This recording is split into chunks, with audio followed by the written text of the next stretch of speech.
whole time. Son of a... Okay, let's see. Well, you guys have seen most of what the game needed to be seen. I didn't need to say anything. I guess the quick catch-up would be if I were to say, in the top left side of the map, we got the blue Zerg players. It's going to be Team Look Snute for the not first time. The last time he's going to be facing up against his opponent out here on the bottom right. It's going to be not a like with uThermal, but it's a map like Yako. He might just be going for a 3-rack stream. I don't know if he's going to be doing it, but yep, there goes the first rack, second rack, so there's the third racks over there. There's that full wall off, so I won't be able to have any Corsair counterattack. The map. Snute is going to be under attack. And now we have everything caught up to the Reapers. Okay, so Reapers are one of uThermal's strong points, but one of the things we see out of this that is so different than watching a lot of the other players use Reapers is uThermal will go really far with the Reapers. Like, he will take this, he'll take this well above 9 Reapers. We've seen him go like 18 deep and still keep producing them. There was actually a really epic game the other day on stream. I'm trying to remember if it was Snute or if it was a laser where he got backed into a corner and still took the fight of his life. Excuse me. Get a weird burp pickup thing there. What was that? And he can really make Reapers do a lot of damage, but I love that Snute has played this differently. Like 9 times out of 10, we see Snute rely on just speedlings. And I think in a lot of instances, speedlings can be okay against certain players, but uThermal's a different caliber of player, and he takes this too far, and he's really hard to stop. So I like the idea of roaches, mostly because they lead into Ravagers. Ravagers, of course, have the auto attack range to deal with this, etc., etc. But back at home, there's a couple of options that you're presented, right? One is get a 3rd CC really quick. The other is to focus on your gas-related tech. And uThermal has actually cut his Reapers early. And I think a part of this is he's realized, okay, that's a lot of roaches. That's not something I'm going to be able to really contest, even if I keep making 10 or more Reapers. So instead, he swaps out the barracks. He starts getting his stim pack going really quick, which is, again, weird because you'd expect to see the 3rd CC. All these bits coming in, tell me my mic's been muted. Guys, we're on a stream delay, okay? It's been fixed. It's been sorted. I know my mic was muted. It's it just takes time. God damn it. I feel like an ass. No 3rd CC started yet, but the factory's on the way. He's going to make those medevacs go, and he's going to have those drops ready to come in. What's kind of interesting, though, is uThermal, with all these Reapers, has what is essentially like a pseudo drop here. When the Marines and the medevacs come in, they're going to be dropping into that main of the natural, and then the Reapers can all just walk into whichever side of the base he doesn't go to. And Reapers on auto attack can do some pretty awesome damage really quickly. So we'll see if that goes anywhere. One of the big things, though, is uThermal knows that Snute's still sticking on 2 bases. There's no 3rd base down.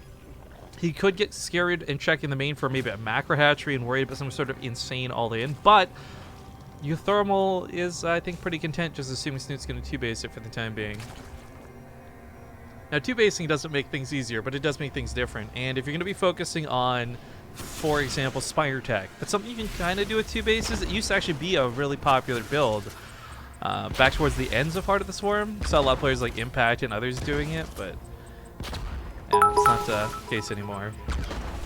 Still got bits coming in. Probably telling me I'm muted. Nope, that was just a heart. Thank you, Bronze Jake. Thank you for the 500 bits. Yep, I muted myself, guys. That happened. What a crazy thing. Whoever thought that would happen. The Reaper's actually finally getting good engagement. I think he's waiting for the Aggressive Biles to mostly go on cooldown. Normally, auto attacks and the Roaches and Ravagers are more than enough, but I think realizing that he had pulled off of Creep, Snute wasn't going to be able to take a favorable engagement, and uThermal falls back. That being said, not falling back for long, because he's bringing 2 medevacs across the map. Still muted? Nice try, you trolly little no good ruggamuckus. I can see my sound levels now, okay? I wasn't looking before. Because the other part of like what helps me be less muted is what I started doing was before I would always hide Zombie Rep's camera so I could never ever see it. But then I brought it up so I could see it at least under one of the windows, and it was right next to the microphone sound. So every time I would check to make sure our webcams were working, it would also see whether the audio was on. And that's how I've managed to escape muting myself by accident for so long. But you'll notice Zombie Grub's no longer here, so that check isn't there, and I'm not looking at webcams, I'm no longer looking at the microphone, so that's my best guess as to why I'm muted. The other option is I'm just stupid. This is actually going to be pretty good for uThermal. He's taking really great trades with these Marines, and the fact that that 3rd base is still shut down at a Snute is huge. Normally I'd say uThermal's in trouble for not having his own 3rd down, but he did start it up, and the CC's finishing briefly. Snute's still nowhere close to his own 3rd base. We're reaching the territory now where Snute's best option might be to invest into a Nidus Worm or something really insane to turn it all in, because the hatchery's starting over here. Alright, maybe this doesn't get scouted out of uThermal. but he's still going to be feeling the pressure while he tries to get it up. He muted himself just to get bits. Yeah, dude, like the 4 bits that came in, people telling me I'm muted. Oh man, that money. You can't see it right now, but I'm making the make it rain motion. Oh boy, you got scammed. You got scammed good. Watch out, Twitch chat. Watch out for my next scam. This is like when I got you guys yesterday with the Waldo picture. Where's Waldo, huh? You bunch of smart Alex. Actually, the worst Waldo thing was a grad prank I did back in high school, but that's, I guess, another story for another time. Drones get run into those Marines, and they're going to get shredded. I don't know if uThermal's now going to realize, like, why would Snute be running drones into that? It's not like he was pulling them in. It's like he was trying to transfer them. But hold the phone. Maybe that won't matter. The roach attack on the other side of the map is pretty massive. I'm not sure if the Marines and the Marauders will be enough. The tank sets up, though, and the SCVs hold the line. They bleed out, but they do so much damage in the process. Oh, this tank is going to get a lot of shots in before finally being picked off. Corsair bolts are not going to be enough. The Marauders try and run backwards. The medevac is trying to do what it can to heal. Another tank comes out. Command center awkwardly floating above the army in the skies. Could hold the wall if you actually plug the gap with it, funny enough. But it looks like uThermal's barely going to scrap this together. His lead now gone, by the way. One of the great things he did with this leading into this. Well, hold the phone. Never mind. I guess Snoot's going to just tap out. I don't know if Snute assessed that necessarily the best, but I feel him on the tap out. You know, his own third base was denied for so long. He was dealing with uThermal's units for such a long period of time. I think frustration sets in, but uThermal was down almost 10 workers. He did not have 1-1 going for him like Snute did. I think there's a couple of arguments that could be made that Snute may have been able to fight that out, but the choice to cut his losses and just go into the next game with a sane head may have been the better one. By the way, he's asking for Daybreak, so I'm going to host this up and get everyone in here. Fair warning for those who are watching, I'm going to do a commercial break after this game, so if you're holding in your bathroom break or you want to get some snacks, I will be doing a 2-minute break after this game's done. Just got to get everyone in here first. Blink. Check something on my phone. Alright, uThermal. Just waiting on uThermal to join us. She's not. Alright, let's scroll on down here. Wait, it says he's in the game?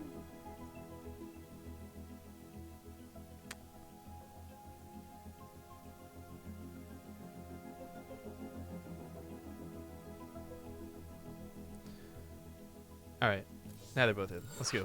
Go, go, go, go, go, go! Make it rain! Make it rain! The Make It Rains in Africa. I can't sing. I shouldn't do that. That was a mistake. I apologize to everybody who just had to hear that brief moment of... Alright. Getting into game number 2. This is, I would like to remind you all, a best of 5 finals. Another bracket on the website was a little bit mistaken. This was Snoot's map pick, as it is loser's choice here for the Corsair Cup. Spawning in the bottom left side of Daybreak, we got the red Zerg. It's none other than Team Liquid's Snute. And his opponent, as I paranoidly checked to make sure I didn't accidentally mute myself or something, he's blue, he's Terran, it's uThermal. Now, I will say that for uThermal's sake, Reapers are pretty much the bane of every Zerg player right now. Nobody is enjoying playing against these. It's all bad times all around. And he's actually not going to do Reapers this game. Wait, what? So, normally what you do is you put the 3 barracks on the low ground, and that's going to be your 3x Reaper. Maybe he wants to play this out a little bit more, or maybe he's not confident he can make Reapers work because of Snoot's kind of... I'm going to call it like pseudo-blind defense he had in game number 1 against them.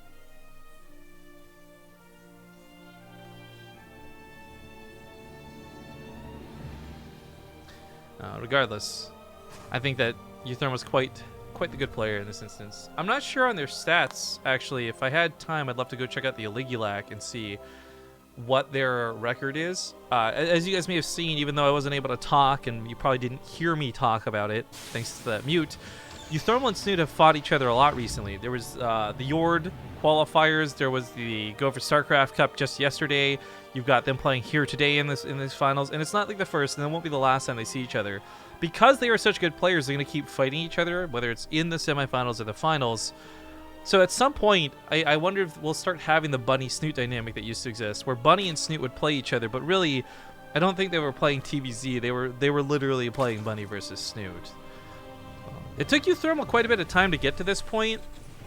Actually, I do want to, like, I always talk about the success of uThermal and his growth over the year, but I also want to, like, do, like, a bit of a public apology, too, because I remember there's a time where uThermal actually contacted me about this, and he's like, hey, you know, you guys always say, like, this guy is, like, an up-and-comer, and, like, I had the most WCS points in region, and I hope, you guys don't seem to recognize that. And I said, well, I recognize all that, and I'm sure that means a lot, but you never play in our cups on our channel, so we can't really reference things to you. Like, we can't be like, yeah, we saw uThermal play really well in the last 5 Corsair Cups. So it was a bit of an awkward conversation, but from that point onward, I'm not sure if it was just one of those things where I noticed him more, or he just genuinely started doing better.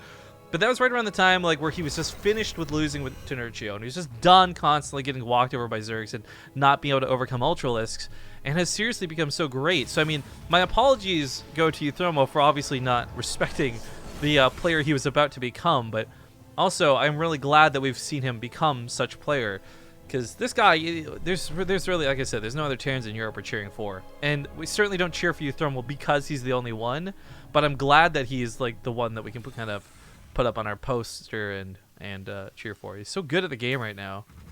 I think a lot of that comes with his aggression. That actually reminds me a lot of the just general Korean versus foreigner attitudes and playstyle. Like, whenever we're casting Korean Cups, whenever we're casting foreigner Cups, one of the key differences is it's a lot more likely in a foreign tournament you're going to see players get more turtled up or play a little bit more defensive, whereas Koreans are always on the attack. And I think uThermal's really adapted that well. That being said, once again, I am talking a lot about uThermal, not a lot of his opponent, because I think Snute's had, like, he's not past his prime or anything like that, but he's had so much said about him, especially here on the channel. I think at this point, if it's not expected for me to say that Snute's one of my favorite Zergs, then you've just tuned into the channel for the first time. This guy's so good at StarCraft, but he's on a bit of a downward slump right now. And, I mean, anytime you talk to Snute, he'll tell you he's not feeling so hot. But, oh, this is so cool. uThermal did this versus a laser. Somebody Snute has actually been struggling with, funny enough, just the other day. And yesterday even. And this worked. It got so many kills. It got so many drones. And uThermal looking to repeat that with this particular Zerg. Snute may not be watching right away, though, so that's going to be a couple of drones roasted right off the bat. I think the high score versus a laser was about 18 before he had to pull back. But Snute's drone spread's actually not too bad, and uThermal's going to have a hard time getting lots and lots of kills. Still 9 without losing any of the Hellions, though. Pretty fantastic. Got 2 more Hellions running in from the left side, but Snute's not looking to stay at home. He's looking to push out and get really aggressive. There's no tanks at home. This Liberator's flying out. uThermal's put so much in this aggressive attack, kind of what we were talking about before, that he's got no defense for this. The Hellions could kill every single drone, but he still might die to the Lings and the Roaches coming across the map. I mean, it's only going to take 3 Ravagers to shoot down that Liberator. Of course, Snute's not going to give everything away for free, however. He does actually manage to keep these units alive for a little bit longer. The Hellions get cleaned up. Only the Medevac lives. She may not even live for that long. Nope. And now Snute's on the attack with 46 army supply to the 17. uThermal's bunker has an SCV inside of it, not Marines. There's nothing to repair this, and this is going to be real bad. Liberator sets up, but there's no way to hold on to this. I think this is just game, and Snute just comes in like a wrecking ball. That Liberator's going to fall too. The tank gets up, maybe there's a better chance, but the tank's not going to get up. Lings and Ravagers and Roaches already on top of it. SCVs, of course, just blocking the way and being kind of annoying, but I mean, that's kind of it, though, right? Just being annoying. The tank's going to get a couple of shots, but the Ravager's going to kill it. GG's get called, and in an abrupt Game 2, Snute ties up the series 1-1. But as I told you all, we were going to go to a small commercial break after that game, so 2 minutes of ads. Do stick around, and I'll see you soon. All right, hello everybody. As I clear my throat with confidence to introduce these players. Game number 3. It's tied up now 1-1. Spawning here in the bottom central portion of the map, we have the red Zerg player, Team Liquid Snute. And to the north side is going to be the blue Terran. It's Liquid uThermal. Now, a quick reminder that the Corsair Cup is a best-of-5 finals. There's $100 for prize money up for grabs for this tournament.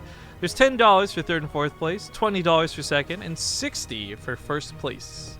The Corsair Cup, though, I will like to mention, is hopefully going to get a bit of an upgrade into the New Year's. I cannot tell you what that's about just yet, but the players who have been playing the Corsair Cup are about to be rewarded a little bit better for their time come January. Hopefully, fingers crossed, guys. I don't want to jinx it. But we're in the works to do some cool stuff with all the cups we're doing with StarCraft 2. Not to mention live stuff. I guess, oh god, there's so much on my brain right now that it's not that I'm worried about saying any of it to you guys. It's that I don't want to promise anything we can't deliver on. So we're working on a lot of really cool stuff, and I'm very excited to share with all of you. But unfortunately, I won't be able to do that anytime just yet. That being said, a bit of a self-promotion here. If you guys aren't already following the channel, you should do so. We're getting close to 70,000 followers on Twitch, and that would be certainly a cool number to hit. Be nice and even. More than that, though, make sure to follow me on Twitter at riff_kings. Keep up to date with what's going on. Those are all the announcements are made. Fair warning, I do shitpost quite a bit on Twitter, and you're probably not going to like most of what I tweet about, but if you want information, it's the best place to get it. Now, uThermal is going to go back to 3-Rax Reaper. I guess saying game number 1 didn't work out so well. Game 2 worked out even worse. So game 3, screw it. Let's get those Reapers on the field. The nice thing about... there's pros and cons to this, though, right? The nice thing is the Reapers actually have a lot more surface area they can jump in and around and dance about Snoot's base for. The downside is, though, that choke to the natural is still pretty tight. And usually where you end up tearing these Zergs apart are by ducking in and out of the natural, not ducking in and out of the main. So this first Reaper comes in. It's not going to get a whole lot done. But when it gets joined by the second and the third Reaper, that's when things get better. This map is actually fairly long top to bottom, so it'll take a bit of time for uThermal's reinforcements to get here, emphasizing even more so how important it is not to lose a Reaper. Normally, we already know it's very important you don't lose any Reapers, but more so when the rush distance is like this.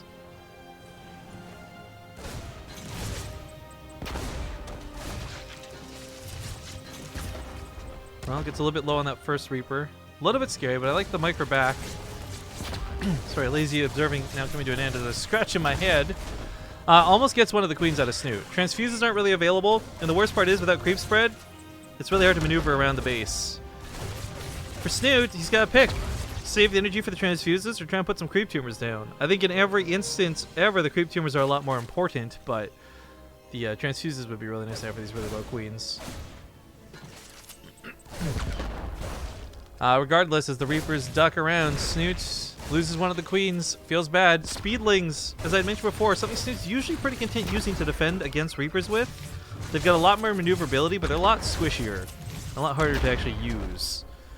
The Overlords will keep some nice sighting on the Reapers, so Snute should, with an asterisk, always be in position to catch them as they start running forward. Creep Tumor finally gets to go down, and Snute's not looking like he's screwed just yet, but he's had to make a lot of legs. And he's making more still. So uThermal takes his natural. In fact, he's going to be building it about halfway finished now. Not sure if that would put him really, really far behind or not, but the thing is he's forced so much out of Snute that Snute doesn't have a lot of drones. He's not sitting on a third. The counterattack might go down the middle of the map, but there's no Baneling Nest, and he's going to scan to try and confirm that too, hoping that Snute hasn't snuck that into his natural or anything like that. Meaning that with one gas, he doesn't have to worry about a bust of any variety, and his Reapers can still actually just stay on this side of the map. If Snute were to send his Lings for a counterattack, it would have to be through Overlord drops, otherwise he'd never get through those depots.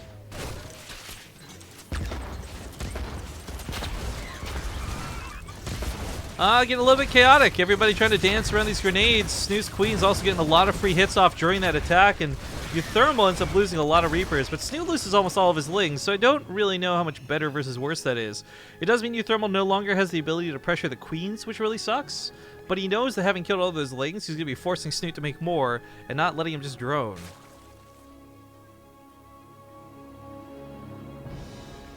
That being said, uThermal does not have a third CC coming down back at home, which is kind of what we've seen players like TY and others do. Instead, just beefing up his production, looking to get that starport going, get some medevacs running, all that good stuff.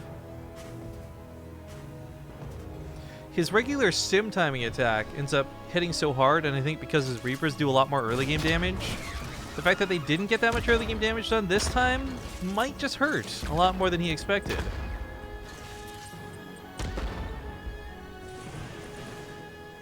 But gives up for the time being and falls back with the Reapers. Snidal's going to fall back with the Lings as he starts realizing drops might be on the way. He doesn't have a lot of Overlord spread, so the Lings decide to sit in the natural.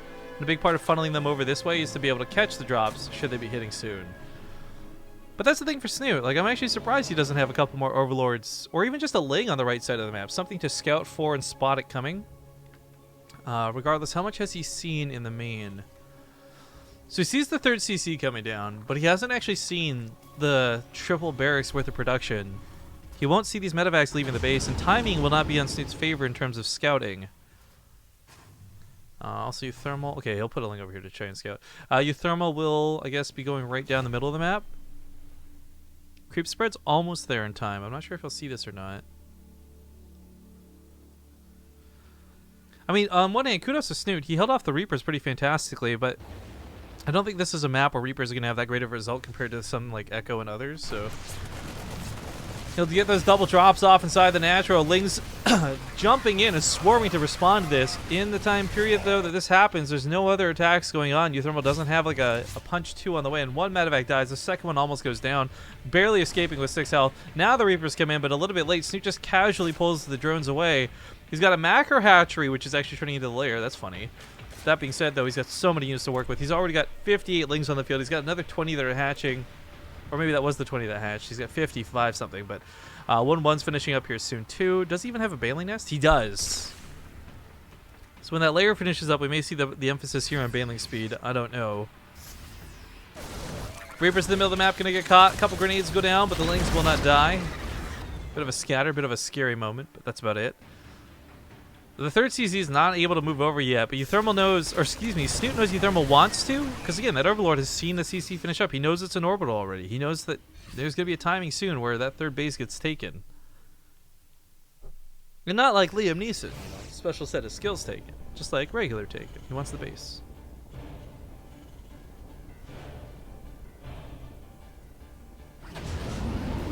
uThermal's macro is not exactly missing any notes here, so to speak, but he's not in a position where he's got much army to work with. As he sends out these additional medevacs, I think part of the problem of this map comes in again, where the reinforcements are really long. So there's not going to be a rally of units trickling in behind this, and around 4 or 5 of the medevacs also aren't going to be there right away either. Snute only really has to deal with what is actually coming now, and that's it. He does have that one medevac over here, but it's still only on 6 health. I mean, contemplate dropping a mule to repair it. It's not even cost effective, but at least you'll get your medevac back. Does get a cancel on the 4th. That's really nice, actually. Goes into the mineral lines. He's going to try and take a hell of an engagement, but there's just too many Lings, so he picks him up to fly away. I keep expecting this to go in, but I think he knows that if he goes in, it's just suicidal. He'll lose everything for it.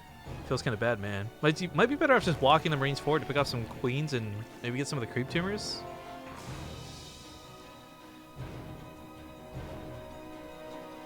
Away. Okay, well, Snute, in the meantime, did get that Spire up. He's going to be getting weapon upgrades on the mutas. We've actually seen a couple players invest in armor, because everything here just kind of hits, like, well, terribly against mutas now, with the Liberators losing their bonus damage to light. Their splash isn't there. Unless you're a player like Bunny going Mass Thors, you know, that's not going to be there either. Mutas really have to worry about Marines and Widow Mines, which I guess uThermal's finally getting into. A couple Widow Mines out. I imagine he'll play more than a couple. Bottom left side has that Marine Force looking to stim in, but there's not that many Marines to stim in. The Banelings surround this with those Lings. He's just going to pick up right away and fly and disengage. Tries to get to the top of the ramp, and Snute decides to follow.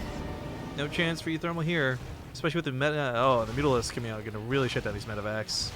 Best chance at this point might be just to try and trade out some Marines for the Banelings. Although Boost comes up just in the nick of time, and he might escape out of this.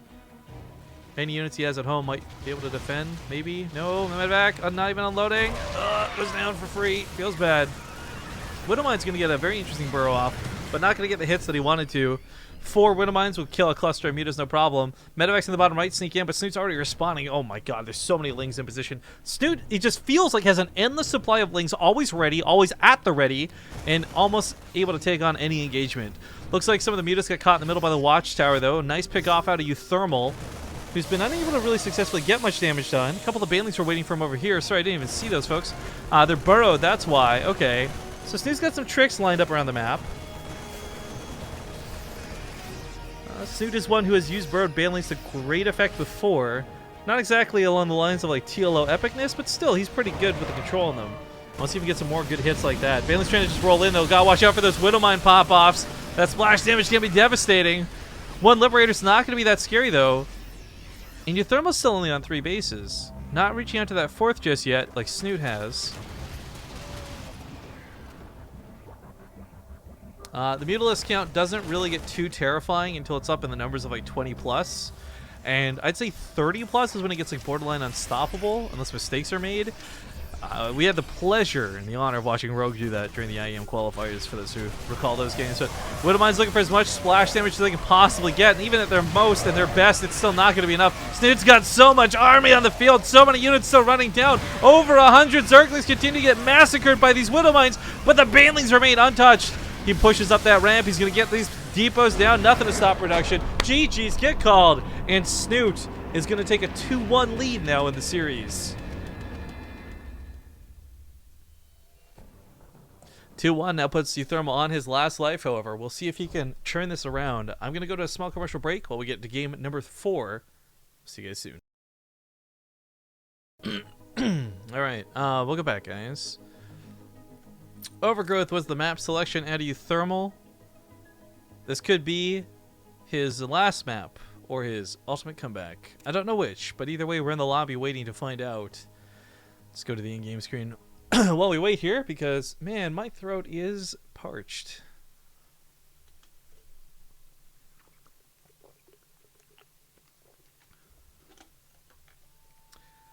For those asking, where's Zombie Grub? You may have missed... excuse me. May have missed the start of the cast. Zombie Grub was here. Say when ready. Whoops. Whoops. Alright, they're already saying when they're ready. Cool. Zombie Grub was here earlier, but she ended up leaving because she had an appointment for something. I actually have an appointment for something too about an hour from now, so I think we should be safe that these wrap up in time. Fingers are crossed. But we had a lot of really good games, and if you guys missed some of the matches today, of course, replay packs are going to be sent out to our subscribers. Subscribers will have access to our VODs right away, but YouTube, excuse me, these games will be up on YouTube ASAP. Joey tends to do it within about 24 hours of most events. Sometimes it's like 2 days, but yeah, if you ever miss any of these games, you can always get them on our YouTube for free. So, while you got a moment, consider subscribing to our YouTube, youtube.com/BaseTradeTV. And more to the point, if you do, it'll give you another entry into one of our giveaways. I guess I'm bringing it up again because it's towards the end of the cast, and this might be the last game I get to mention it in. The score is currently 1-2 on his last life. Spawning in the upper right, we got the blue Terran uThermal. With his opponent in the bottom left, Team Liquid's Snute. But yeah, as I was just saying, type !Yord in chat. That's the first giveaway. That's ending in like 10 hours from now or something. Chance to get some $100 watch codes. And hell, maybe if you don't want to use them yourself, you can sell them to somebody for cheap. I don't know. Do what you want with them. The point is, it's a $100 code that's going to go your way to 3 people in total. So we'll pick top 3 winners. You can't win twice, unfortunately, but you can have 3 separate people win. Another giveaway we're going to be running all the way up until December 24th. It's just a regular old base trade giveaway. You can enter in multiple days by coming back and visiting the sponsor links once a day. You can get bonus points for being subscribed to the channel, for subscribing to our YouTube. The other giveaway is a lot more simple. Just type !giveaway in chat. We're going to be adding prizes to that prize list. Right now we only have 3 prizes that will be awarded to 3 different people. However, we will be trying to get more prizes as we go. So if you win that one, if you're one of the 3 lucky people who win our BaseTradeTV giveaway, you'll have first come, first serve pick at that list. Now that being said, getting into this for the Corsair Cup grand finale. Some of you guys were guessing like what I was hinting at earlier as far as beefing the cup up for next year. I really can't tell you anything. I really truly can't. But we have some really cool stuff in the works and on the way. And I'm hoping we can do some great stuff with Corsair next year. We already have plans. Like I want to make this very clear. We have plans to keep running the Corsair Cup for the next year. providing nobody suddenly goes bankrupt or I don't end up in jail or something weird and terrible and unfortunate happens, right? Barring that, we'll have the Corsair Cup going on for another year. So that's good news. But we want to make it bigger and better, and that's the news I can't share with you. But some of you had some pretty good guesses, I'll say that much, as I tap my nose here so casually. People want to know what rank is Rifkin actually? So that's a hard question to answer. Normally you would be like, well, just say the rank then. Presently I'm Diamond. I've played 5 games this season, all of my placement matches. I streamed them too. And those who saw this stream know why only 5 games were played, because that stream was a 3-hour session for 5 games to be played. In the past 3 or 4 seasons, I've usually been Masters, but I'm not going to pretend to boast, guys. I'm like low to mid Masters at best. I just have fun with the game. I don't really try to do stuff. I mean, for example, I spent 2 whole seasons getting to Masters with Battlecruiser only builds. That should tell you a little bit about how I play StarCraft. And that was before Battlecruisers got buffed. You'd think, like Rifkin, now that Battlecruisers are better than ever, shouldn't you be playing this game like 24/7 and being like Grandmaster with Battlecruisers? And my answer to that is like, I guess maybe, but I've been enjoying co-op so much. I spent a grand total of 13 hours on co-op this past week, excuse me, because the last week's mutation was so difficult, it took me that long to finally beat it and then try beating it with a couple other friends. VODs for those are always up on YouTube, of course, but man, I really like co-op. I think it presents a different type of challenge to the game. And someone was talking about ladder anxiety in chat earlier. I tried to give them a very serious answer. Like, Blizzard's done a lot to help make sure that ladder anxiety kind of goes away. Like, you can't be demoted anymore. Like, you can't go from diamond to platinum and stuff like that unless you leave your league and all that. Like, so just play. Just play the game. You literally can't be worse than what you already are. But even if that's still too much, and like you really don't want to do ladder, seriously, co-op is so much fun, and it is actually genuinely challenging. I would recommend it to everybody and anybody to at least try. I really enjoy co-op a lot. I actually, right now, I know like everyone got super stoked. They're waiting for the WCS 2017 plans and all this other stuff. But yo, I am waiting for Stukov to come out. Have you guys seen the teaser stuff for Stukov? He's got bunkers that turn into like giant worms that move. It's got like Ultralisk Nidus worms and stuff. Like yo, I cannot wait for Stukov. I am so freaking stoked. That's like the biggest thing for StarCraft I've been looking forward to since BlizzCon.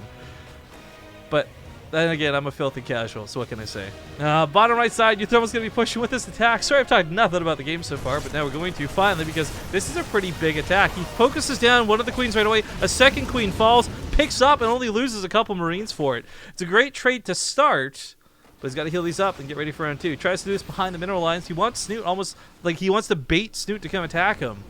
Last time we saw these medevacs get shut down, it was by the queens, of course. The drops weren't stopped by the lings. Drops were prevented by the lings, but it's the queens that stop them dead in their tracks by picking the medevacs out of the sky. Valkyrie cheers 10 bits and says, Rifkin, a crime boss confirmed. Yeah, dude, my crime, though, is like never being able to secure dates with women. No, seriously, it's a crime. I'm such a goddamn catch. Anyways, no, I hope that we can do some great stuff. We have really good plans for 2017, and the best part is I'm going into it with a clean conscience. If you guys haven't noticed, like, we announced it, we still have not renewed our sponsorship with G2A, and that's on my choice, because I'm weighing the pros and cons. I mean, I want to make this very clear. If I choose ultimately to not renew at G2A, it has very little to do with like the peer pressure from people saying like, oh, you need to drop them sponsors. I don't give a fuck about that. It's just simply about whether they're a good fit for us or not. Not to mention negotiations just for money and all these other things. But right now, technically, I'm going to like 2017 with the clearest conscience possible. We don't owe anybody any money. We've just put money into a huge injection for the Korean scene. I guess technically on that last night we don't have G2A as a sponsor, so there's really nothing for me to worry about going into 2017. I'm just hoping for the best of the best. Drop down here is going to try to get cleaned up. The attack out of Snute gets a little bit awkward because he does break the wall, but he doesn't realize this. He was on auto attack, busy microing back at home to defend. Loses 11 drones for this, but unfortunately only really kills 2 SCVs and a depot on the other side of the map. Not that great of a trade. uThermal's army, though, is not grandstanding, and it's not very good. His production's on... He doesn't even barely have 2 barracks, 3 barracks now. He's not in a great spot to keep pushing. So this drop that he has in the main, he cannot afford to lose this. It's very important that regardless of how much damage he does or doesn't do, he has to keep everything alive.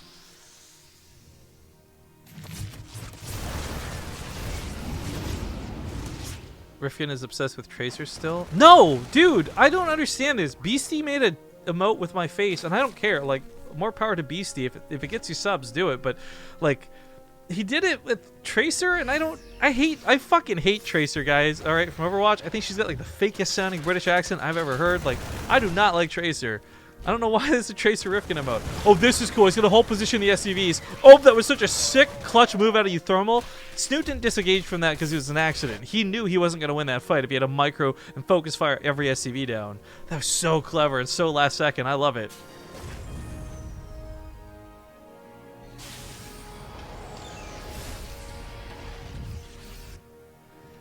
You can't get demoted anymore. Well, I should clarify that early. I guess for those who don't know how ladder works right now, you can get to Diamond, right? But you'll be in like Diamond, like there's various different leagues within Diamond, so to speak. So you can't go from like Diamond to Platinum, but you can go from like Diamond 1 to Diamond 3 type thing. Like you can still get demoted in a sense, but you'll never be lower than the division you're in. So you will never be lower than Diamond if you're Diamond. You will never be lower than Platinum if you're Platinum.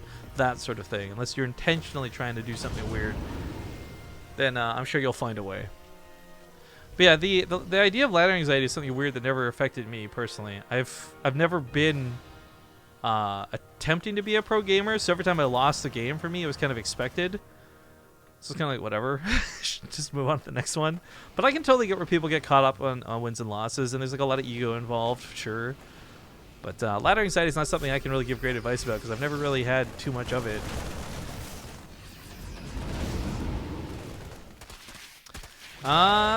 Okay, that's not gonna get a lot done. I thought I was gonna get at least the third live tumor down. That's a bit unfortunate.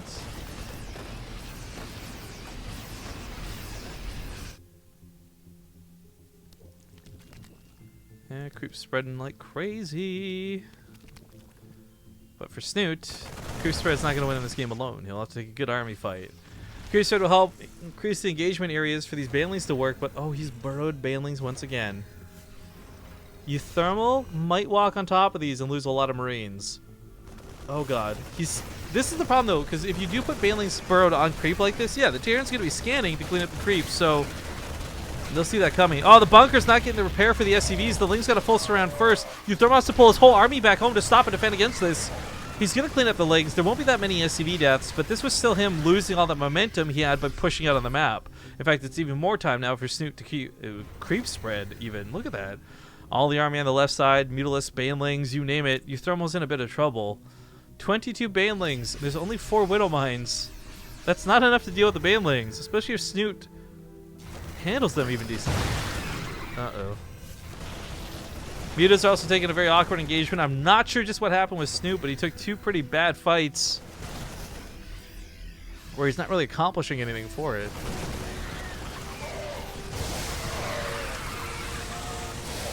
Things getting a little bit messy. A lot of Lings starting to go down. The Widow Mines do go off, and most of the Banelings are gone. uThermal might just be able to power through this, but that's a big maybe. There's still a lot of Mutalisks in the sky.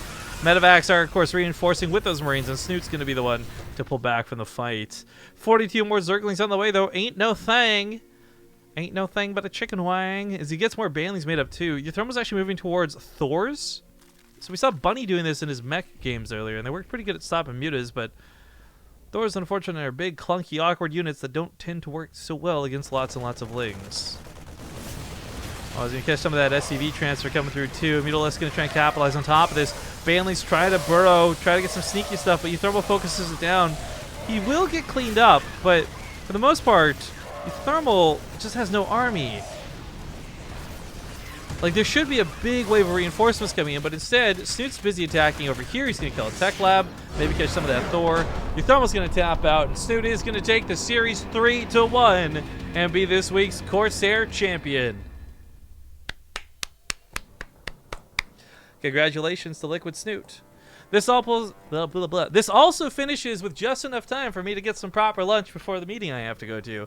I also have an eye doctor's appointment, and today is the day where Rifkin needs to be an adult. So I want to thank you guys so much for tuning in. Make sure to enter the giveaways while you can. I'm going to go to commercial break, come back and say my goodbyes. I'll see you soon. Salutations, and welcome back. we are completely done with the cast today. So again, I'd like to thank you guys all so much for joining us. Do me a favor, follow me on Twitter at riff_kings. Keep up to date with all the stuff coming up in the future. Follow the channel. Make sure to come cast or join us for all the casts and other things. And oh, looks like the Teespring Ugly Holiday Shirt campaign finally got launched. So I'm gonna take this time to advertise this shirt, and I hope you guys would consider buying. What the fuck? I hope you guys would consider possibly buying one. So as we full screens this Ugly Holiday shirt, looks fantastic. It comes in a couple of colors, but also you can get the hoodie for it, which matters the most. So yeah, the BaseTradeTV. Oh, the red looks bad. Let's go back to the dark, the gray. Yeah. Anyways, wait, why is that not black? That's like blue? Teespray, please! Anyways, it's the Ugly Holiday shirt. You guys will notice there's some cats on there. You can probably guess whose cats those are. We also recently launched a BaseTradeTV regular t-shirt, but if we can sell 13 of these, they'll be ready to print, and we'll get some of them sent out. Apparently, there's only 8 hours left on it. What the fuck? Teespring, please. I'm gonna probably have to redo this. Anyways, consider buying an Ugly Holiday shirt from BaseTradeTV. WTF, mate. God damn it, Teespring. Alright, I'll have to get that campaign fixed up. But anyways, I don't have anything else to advertise other than that. I think tomorrow we're not even doing anything. Let me just double check that before I confirm that, though. I think tomorrow's like another day off for us. Again, it's a little bit harder to do things with Zombie. I'm so frequently busy and in another country, and then traveling to another country after that because she's going to France to cast Nation Wars. Yeah, I'm basically we got nothing tomorrow, and then I got the IEM Korea cast, and then we're back to BaseTradeTV standard stuff. So yeah, I hope you guys will follow me through my adventures. I'll be casting IEM Korea with Pig. I really hope you'll come support us and join us over there. Yo, get it.